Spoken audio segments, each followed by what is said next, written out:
ನಮಸ್ತೆ ಸ್ಟೂಡೆಂಟ್. ತುಂಬ ದಿನ ಆಗಿತ್ತು ನಾನು ವಿಡಿಯೋ ಮಾಡಿರಲಿಲ್ಲ. ಸೊ ಕಾಂಟ್ರಾಕ್ಟ್ ಕಾಸ್ಟಿಂಗ್ ಬರೋದು ಕಾಸ್ಟಿಂಗ್ ಮೆಥಡ್ಸ್ ಅನ್ನೋ ಸಬ್ಜೆಕ್ಟಲ್ಲಿ ಫೋರ್ತ್ ಸೆಮಿಸ್ಟರ್ ಬಿ.ಕಾಮ್ ಸಬ್ಜೆಕ್ಟಲ್ಲಿ ಬೋತ್ ಬಿ.ಕಾಮ್ ಮತ್ತು ಬಿ.ಬಿ.ಎಲ್ಲೂ ಕೂಡ ಕಾಂಟ್ರಾಕ್ಟ್ ಕಾಸ್ಟಿಂಗ್ ಪ್ರೀವಿಯಸ್ ಎಲ್ಲ ಸೆಮಿಸ್ಟರಲ್ಲಿ ಚೇಂಜ್ ಆಗ್ತಿತ್ತು. ಥರ್ಡಲ್ಲಿ ಇರ್ತಿತ್ತು, ಇಲ್ಲ ಫಿಫ್ತಲ್ಲಿ ಇರ್ತಿತ್ತು. ಬಟ್ ಈ ಸೆಮಿಸ್ಟರಲ್ಲಿ ಫೋರ್ತ್ ಸೆಮಿಸ್ಟರಲ್ಲಿ B.Com as well as BBA contract costing ಅನ್ನೋದು ಒಂದು ಸಬ್ಜೆಕ್ಟ್ ಇದೆ. ಸೊ ಕಾಂಟ್ರಾಕ್ಟ್ ಕಾಸ್ಟಿಂಗಲ್ಲಿ ಹೇಗೆ ನಾವು ಕಾಂಟ್ರಾಕ್ಟ್ ಅಕೌಂಟ್ ಮಾಡೋದು ಅನ್ನೋದನ್ನ ಈ ವಿಡಿಯೋದಲ್ಲಿ ನಾನು ನಿಮಗೆ ತಿಳಿಸ್ಕೊಡ್ತಾ ಇದ್ದೀನಿ. So first of all problem ನಿಮ್ಗೆಲ್ಲರಿಗೂ ಕೂಡ ಶೇರ್ ಆಗಿದೆ, ನೋಡ್ತಾ ಇದ್ದೀರಾ ಅನ್ಕೋತೀನಿ. Following expenditure was incurred on a contract ಅನ್ನೋ ಒಂದು ಬಿಲ್ಡಿಂಗ್ ನ ಕಾಂಟ್ರಾಕ್ಟ್ ತಗೊಂಡಿದ್ದಾರೆ. ಎಷ್ಟು ತಗೊಂಡಿದ್ದಾರೆ ಇಲ್ಲಿ ಮಾರ್ಕ್ ಮಾಡ್ತಾ ಇದ್ದೀನಿ ನೋಡಿ, 12 lakh for the year ending 31st December 2015 ಅಂತ ಕೊಟ್ಟಿದ್ದಾರೆ. Materials, wages, plant, overheads ಇಷ್ಟು ಕೂಡ ಎಕ್ಸ್ಪೆನ್ಸಸ್. ಸೊ ಇಲ್ಲಿ ಕಾಂಟ್ರಾಕ್ಟ್ ಅಕೌಂಟ್ ಅಂತಾರೆ it is a nominal account. Nominal account rules ಏನು? Debit all expenses and losses, credit all income and gain ಅಂತ ಹೇಳ್ತಾರೆ. So cash received on account of the contract to 31st December was rupees 4,80,000. ಅಂದ್ರೆ 4,80,000 ಏನ್ ಹೇಳಿ cash received ಅಂತ ಹೇಳ್ಬೋದು. ಎಷ್ಟು? 4,80,000. Being 80% of work certified, ಅಂದ್ರೆ ಕೆಲಸ ಫುಲ್ ಕಂಪ್ಲೀಟ್ ಆಗಿಲ್ಲ, 80% ಮಾತ್ರ ಕಂಪ್ಲೀಟ್ ಆಗಿ ಸರ್ಟಿಫಿಕೇಶನ್ ತಗೊಂಡಿದೀವಿ ಸಿವಿಲ್ ಇಂಜಿನಿಯರ್ ಹತ್ರ. ಸೊ ಇನ್ನ 20% ಉಳಿದಿದೆ ಅಂತ ಹೇಳ್ಬೋದು. So it is incomplete contract. Incomplete contract ಇದ್ದಾಗಲೇ ನಮಗೆ ಕೆಲಸ ಅಂದ್ರೆ ಕ್ಯಾಲ್ಕುಲೇಷನ್ಸ್ ಬರುವಂಥದ್ದು. So repeat once again, cash receive ಮಾಡ್ತಾ ಇದ್ದಾರೆ 4,80,000. ಅದರಲ್ಲಿ 80% ಮಾತ್ರ ಕೆಲಸ ಕಂಪ್ಲೀಟ್ ಆಗಿರೋದು. 100ಅಲ್ಲಿ 80% 20% ಉಳಿದಿದೆ. ಸೊ ಇನ್ಕಂಪ್ಲೀಟ್ ಕಾಂಟ್ರಾಕ್ಟ್ ಇದ್ದಾಗಲೇ ನಮಗೆ ಲೈಕ್ ಕ್ಯಾಲ್ಕುಲೇಷನ್ಸ್ ಜಾಸ್ತಿ ಬರೋದು. The value of material in hand was rupees 20,000. The plant had undergone 20% depreciation. Prepare contract account ಅಂತ ಕೇಳಿದ್ದಾರೆ. ಸೊ ಕಾಂಟ್ರಾಕ್ಟ್ ಅಕೌಂಟ್ ಅಂತ ಬರ್ಕೊಂಡು 4 ಕಾಲಮ್ಸ್ ನ ಡ್ರಾಫ್ಟ್ ಮಾಡಿದೀವಿ. ಪರ್ಟಿಕ್ಯುಲರ್ಸ್ ಅಮೌಂಟ್ ಡೆಬಿಟ್ ಮತ್ತೆ ಕ್ರೆಡಿಟ್ ಅಂತ ಯಾವ ರೀತಿ ಮಾಡಬೇಕು ಅನ್ನೋದನ್ನ ನಾನು ತಿಳಿಸ್ಕೊಡ್ತೀನಿ. ನಾಮಿನಲ್ ಅಕೌಂಟ್ ರೂಲ್ಸ್ ಏನು? Debit all expenses and losses. So ಇವಾಗ ಸ್ಟಾರ್ಟಿಂಗ್ ಅಲ್ಲಿ ಬಂದಿರುವಂತದ್ದೆಲ್ಲ ಓಪನಿಂಗ್ ಅಸೆಟ್ಸ್ ಅಂತ ಹೇಳ್ಬೋದು. ಕೆಲವೊಂದು ಎಕ್ಸ್ಪೆನ್ಸಸ್ ಕೂಡ ಇದೆ. ಸೊ ಮೆಟೀರಿಯಲ್ಸ್ ಇನ್ನು ಇವಾಗ ತಾನೇ ಇಂಟ್ರೊಡ್ಯೂಸ್ ಮಾಡ್ತಾ ಇರೋದು. ಸೊ ಮೆಟೀರಿಯಲ್ಸ್ ಡೆಬಿಟ್ ಸೈಡ್ ಯಾಕೆ ಅಂತಾರೆ? ಓಪನಿಂಗ್ ಅಂತ ಹೇಳ್ಬೋದು. ಸೊ ಎಷ್ಟಿದೆ? 2,40,000 ಇದೆ ಮೆಟೀರಿಯಲ್ಸ್. 2,40,000. ಅದಾದ್ಮೇಲೆ ವೇಜಸ್ ಯಾವ side? Debit side. Wages is an expenses 3,28,000. So wages is an expenses 3,28,000. Opening asset ಯಾವ side? Debit side 40,000. So overheads is an expenses ಯಾವ side? Debit side. To overheads. Okay, ಎಷ್ಟಿದೆ? 17,200 ಇದೆ. So ಇದಾದ್ಮೇಲೆ cash received on account of the contract ಅಂತ ಕೊಟ್ಟಿದ್ದಾರೆ ಅಲ್ವಾ. So ಇಲ್ಲಿ ನಮಗೆ ಕ್ಯಾಶ್ ರಿಸೀವ್ಡ್ ಕೊಟ್ಟಿದ್ದಾರೆ, ವರ್ಕ್ ಸರ್ಟಿಫೈಡ್ ಕೊಟ್ಟಿಲ್ಲ. ವರ್ಕ್ ಸರ್ಟಿಫೈಡ್ ಮತ್ತೆ ವರ್ಕ್ ಅನ್ಸರ್ಟಿಫೈಡ್ ಎರಡು ಕೂಡ ಕ್ರೆಡಿಟ್ ಸೈಡ್ ಅಲ್ಲಿ ಬರುತ್ತೆ. ಇಲ್ಲಿ ವರ್ಕ್ ಸರ್ಟಿಫೈಡ್ ಮಾತ್ರ ಕೊಟ್ಟಿದ್ದಾರೆ. ಸರ್ಟಿಫೈಡ್. ಸೊ ಇಲ್ಲಿ ನಮಗೆ ಲೈಕ್ ವರ್ಕ್ ಸರ್ಟಿಫೈಡ್ ಅಮೌಂಟ್ ಕೊಟ್ಟಿಲ್ಲ, 80% ಕೊಟ್ಟಿದ್ದಾರೆ. ಬಟ್ ಕ್ಯಾಶ್ ರಿಸೀವ್ಡ್ ಕೊಟ್ಟಿದ್ದಾರೆ. ಸೊ ವರ್ಕ್ ಸರ್ಟಿಫೈಡ್ ಹೇಗೆ ಮಾಡೋದು ಅಂದ್ರೆ, cash received is equal to ಎಷ್ಟಿದೆ? 4,80,000. ದೆನ್ ವರ್ಕ್ ಸರ್ಟಿಫೈಡ್ ಏನ್ ಮಾಡ್ತೀರಾ ಅಂತಂದ್ರೆ ಕ್ವೆಶನ್ ಮಾರ್ಕ್ ಅಂದ್ರೆ ಇವಾಗ ಕ್ರಾಸ್ ಮಲ್ಟಿಪ್ಲಿಕೇಶನ್ ಮಾಡಬೇಕು. ಅಂದ್ರೆ ವರ್ಕ್ ಸರ್ಟಿಫೈಡ್ ಏನಂತ ಕೊಟ್ಟಿದ್ದಾರೆ ಅಂದ್ರೆ 80% ಕೊಟ್ಟಿದ್ದಾರೆ.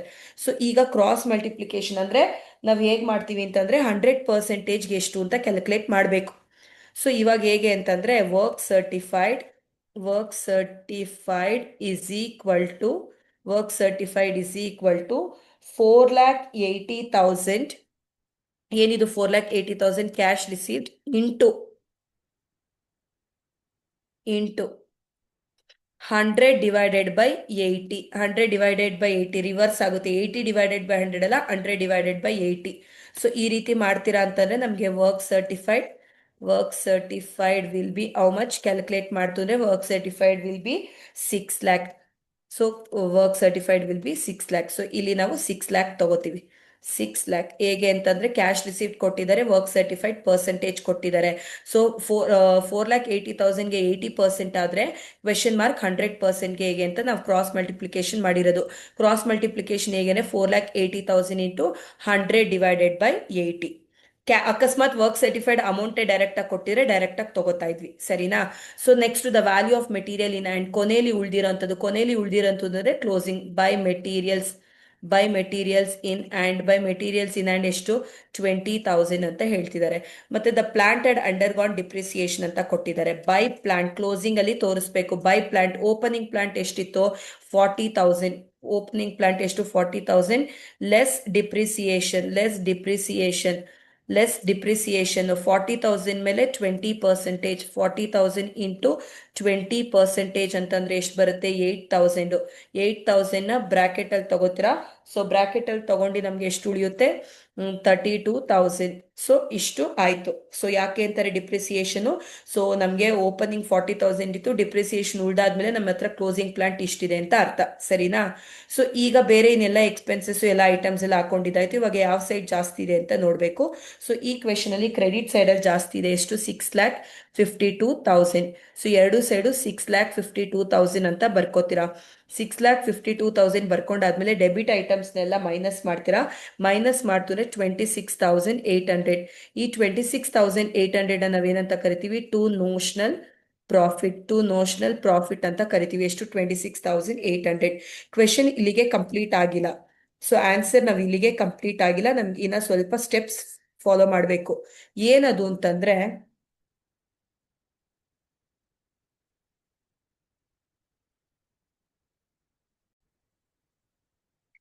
ಸೊ ಇವಾಗ ಪ್ರಾಫಿಟ್ ಬಂದಿರೋಂಥ ಪ್ರಾಫಿಟ್ನ ನಾವು ಒಂದು ರಿಸರ್ವಿಗೆ ಕಳಿಸ್ಬೇಕು, ಇನ್ನೊಂದು ಲೈಕ್ P&L ಅಕೌಂಟಿಗೆ ಕಳಿಸ್ಬೇಕು. ಪ್ರಾಫಿಟ್ ಅಂಡ್ ಲಾಸ್ ಅಕೌಂಟಿಗೆ ಕಳಿಸ್ತೀವಿ ಅಂತಂದ್ರೆ ಅದು ಎಷ್ಟು ಪರ್ಸೆಂಟೇಜ್ ಕಳಿಸ್ಬೇಕು, ಹೇಗೆ ಕಳಿಸ್ಬೇಕು ಅನ್ನೋದು ಗೊತ್ತಿರಲ್ಲ. ಸೊ ಇಮಿಡಿಯೇಟ್ ಆಗಿ ಬೈ ನೋಷನಲ್ ಪ್ರಾಫಿಟ್ ಬಾಡೌನ್ ಅಂತ ಬರ್ಕೋತೀರಾ. ಸೊ ಇವಾಗ ಪರ್ಸೆಂಟೇಜ್ ಕ್ಯಾಲ್ಕುಲೇಟ್ ಮಾಡಬೇಕು. ಪರ್ಸೆಂಟೇಜ್ ಕ್ಯಾಲ್ಕುಲೇಟ್ ಮಾಡಲಿಕ್ಕೆ ಫಾರ್ಮುಲಾ ಇದೆ. ಪರ್ಸೆಂಟೇಜ್ ಕ್ಯಾಲ್ಕುಲೇಷನ್ ಆಫ್ ಪರ್ಸೆಂಟೇಜ್ ಅಂತ ಬರ್ಕೊಂಡು is equal to work certified divided by contract price into 100. Work certified ಬಂದು like 6 lakh divided by 12 lakh into 100. So ನಮ್ಗೆ ಇವಾಗ 50% ಬರುತ್ತೆ. ಎಷ್ಟು ಬರುತ್ತೆ ಸ್ಟೂಡೆಂಟ್ಸ್ 50% ಬರುತ್ತೆ. 50% ಅಂತಂದ್ರೆ ಇಲ್ಲಿ ಪರ್ಸೆಂಟೇಜ್ ರೂಲ್ಸ್ ಇದೆ, ನಾನು ಹೇಳ್ತೀನಿ ಕೇಳಿಸ್ಕೊಳ್ಳಿ. ಹಾಗೆ ಲೆಸ್ ದ್ಯಾನ್ 24% ಇತ್ತು ಅಂದ್ರೆ ನೋ ಟ್ರಾನ್ಸ್ಫರ್, P&L ಅಕೌಂಟಿಗೆ ಕಳಿಸಲ್ಲ. 25 ಇಂದ 49% ಇತ್ತು ಅಂದ್ರೆ 1/3 ಮಾತ್ರ ಕಳಿಸ್ತೀವಿ P&L ಅಕೌಂಟಿಗೆ. ಸೊ 50 to 89% ಇತ್ತು ಅಂದ್ರೆ 2/3 ನ ಕಳಿಸ್ಬೇಕು. ಸೊ ಇವಾಗ ನಮ್ಗೆ 50% ಇದೆ, 2/3 ಕಳಿಸ್ತೀವಿ. ಅಬೋವ್ 90% ಇದ್ರೆ ಫುಲ್ ಅಮೌಂಟ್ ನ ರಿಸರ್ವ್ ಆಗಿ ಮೇಂಟೈನ್ ಮಾಡ್ತೀವಿ. ಸೊ ಇವಾಗ 50% ಇದೆ. 50% ಇದ್ದಾಗ ನಾವು ಎಷ್ಟು ಕಳಿಸ್ಬೇಕು 2/3. 2/3 ನ ಎಲ್ಲಿ ಕಳಿಸ್ಬೇಕು P&L ಅಕೌಂಟಿಗೆ ಕಳಿಸ್ಬೇಕು. ಸೊ ಇದಕ್ಕೊಂದು ಫಾರ್ಮುಲಾ ಇದೆ. ಏನದು ಫಾರ್ಮುಲಾ ಅಂತಂದ್ರೆ notional profit is equal to notional profit ಎಷ್ಟು notional profit 26,800 into 2 divided by 3 into cash receive divided by work certified. Cash received ಎಷ್ಟು 4,80,000 ಡಿವೈಡೆಡ್ ಬೈ ವರ್ಕ್ ಸರ್ಟಿಫೈಡ್ ಎಷ್ಟು 6 lakh. ಈ ಜಾಗದಲ್ಲಿ ನೀವು ಆರ್ ರೇಷಿಯೋನು ತಗೋಬಹುದು. ಆರ್ ಕ್ಯಾಶ್ ರೇಷಿಯೋ ಅಂತಂದ್ರೆ ಎಷ್ಟು 80% ಅಂತನಾದ್ರು ತಗೋಬಹುದು. ಇದು ಸ್ವಲ್ಪ ಕೇರ್ಫುಲ್ ಆಗಿ ನೋಡ್ಕೊಳ್ಳಿ ಸ್ಟೂಡೆಂಟ್ಸ್. ಸೊ ಇದು ಫಾರ್ಮುಲಾ ಇರೋವಂಥದ್ದು. ಸೊ ಏನು notional profit into 2 divided by 3. 2 divided by 3 ಏನಕ್ಕೆ ಅಂತಂದ್ರೆ ನಮ್ಗೆ 50% ಇಂದ 89% ಅಲ್ಲಿ ಬಂತು ಅಂದ್ರೆ 2/3 ಕಳಿಸ್ಬೇಕು, ಸರಿನಾ. ಸೊ ಪರ್ಸೆಂಟೇಜ್ 50% ಬಂತು, ಅದಕ್ಕೋಸ್ಕರ 2 divided by 3 ಅಂತ ಬರ್ಕೊಂಡಿದೀವಿ. So cash notional profit into 2 divided by 3 into cash receive divided by work certified, or cash receive divided by work certified ಜಾಗದಲ್ಲಿ ನಾವು ಕ್ಯಾಶ್ ರೇಷಿಯೋ ಅಂತನಾದ್ರೂ ತಗೋಬಹುದು.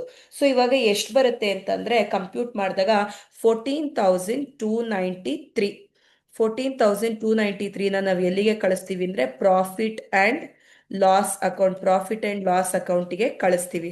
ಸೊ ಅಂದ್ರೆ 26,800 ಅಲ್ಲಿ ಟು ಪ್ರಾಫಿಟ್ ಅಂಡ್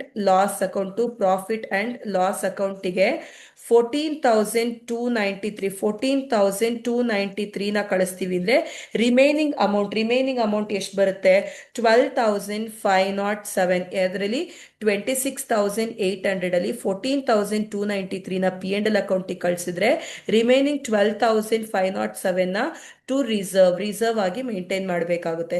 ಸೊ ಇವಾಗ ಎರಡು side total 26,800 and year also it is 26,800. So ಆ rules ನ correct ಆಗಿ ಕೇಳಿಸ್ಕೊಳ್ಳಿ ಸ್ಟೂಡೆಂಟ್ಸ್.